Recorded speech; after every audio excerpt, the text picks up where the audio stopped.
পঞ্চগড় শহরের এক সময়ের কর্মচাঞ্চল এলাকা এখন যেন নীরবতার নগরী। যে সুগার মিলে একসময় সাইরেনের শব্দে মুখর থাকত পুরো এলাকা, আজ সেখানে শুধুই নীরবতা আর মরিচা ধরা যন্ত্রপাতি। পঞ্চগড়ের একমাত্র ভারী শিল্প প্রতিষ্ঠান পঞ্চগড় সুগার মিল বন্ধ রয়েছে প্রায় ৬ বছর ধরে। ২০২০ সালে লোকসানের অজুহাতে বন্ধ করে দেওয়া হয় রাষ্ট্রায়ত্ত এই প্রতিষ্ঠানটি। এরপর একাধিকবার পরিদর্শন আর আশ্বাস মিললেও চালু করা হয়নি। একসময় এই মিলে কাজ করতেন হাজারো শ্রমিক। মিল বন্ধ হওয়ার পর অনেকেই এখন ভ্যান চালানো বা ছোটখাটো কাজ করে জীবিকা চালাচ্ছেন। দ্রব্যমূল্যের চাপে তাদের জীবনযাপন হয়ে উঠেছে কঠিন। বিপাকে পড়েছেন আখ চাষিরাও। মিল বন্ধ থাকায় উৎপাদিত আখ পাঠাতে হচ্ছে ঠাকুরগাঁওয়ে। এতে বাড়ছে খরচ ও সময়, কমছে লাভ। ফলে অনেক চাষি এখন অন্য ফসল চাষে ঝুঁকছেন। এই মিল বন্ধ হওয়ার কারণে আমরা অনেকে বেকার হয়ে গেছি। আমরা কোনো পাচ্ছি না। অনেকে ভ্যান চালাচ্ছে, রিক্সা চালাচ্ছে, খুব জীবন যেমন কষ্ট হচ্ছে। ছেলেমেয়েদের লেখাপড়া, মেয়েদের লেখাপড়া করতে পারছে না। আমরা খুব দুর্গত অবস্থায় আছি।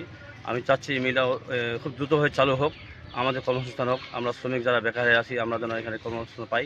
আমরা চালাবো মিল, শুক্রবারের দিন আগুন দিব, 15 দিন পরে মিল চালাবো, এই আশা আকাঙ্ক্ষা করে মিল সব কিছু কাজ ওকে করা আছে এবং মেকানিজগুলো ওইখানে আছে, ওরা সবাই দেখতেছে।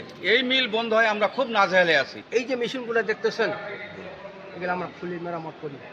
এমন টাইমে ফোন এলো এমডিসার থেকে, কত মিল বন্ধ করতে। আমাদের উত্তরবঙ্গে ভারী প্রতিষ্ঠান হওয়ার পঞ্চগড় সুগা মিল একটাই। এই পঞ্চগড় সুগা মিল বন্ধ হয়ে থাকার কারণে পঞ্চগড় জেলার মানুষ অনেক দুর্ভোগ অভাব করতেছে। সম্প্রতি শিল্পমন্ত্রী খন্দকার আব্দুল মুক্তাদির মিলটি পরিদর্শন করেছেন।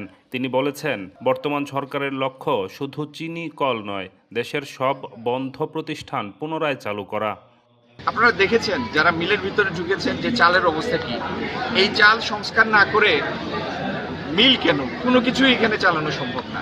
তো এরকম বেশ কিছু জিনিস আছে, দীর্ঘদিন বন্ধ থাকলে যেটা হয় সেটার প্রথম সংস্কার দরকার। এই সমস্ত জিনিস বিবেচনায় নিয়ে আমরা যারা বিশেষজ্ঞ আছেন, আমরা তো বিশেষজ্ঞ না, বিশেষজ্ঞদের নিয়ে বসে আমরা কি পদক্ষেপ নেওয়া যায়, কত দ্রুত নেওয়া যায়, সেটা সেখানে স্থির। পঞ্চগড়বাসীর দাবি, জেলার অর্থনীতি সচল রাখতে আধুনিকায়নের মাধ্যমে দ্রুত চালু করা হোক পঞ্চগড় সুগার মিল। কারণ এই মিল শুধু একটি কারখানা নয়, হাজারো পরিবারের জীবিকার নাম। ডেস্ক রিপোর্ট, তরঙ্গ নিউজ, পঞ্চগড়।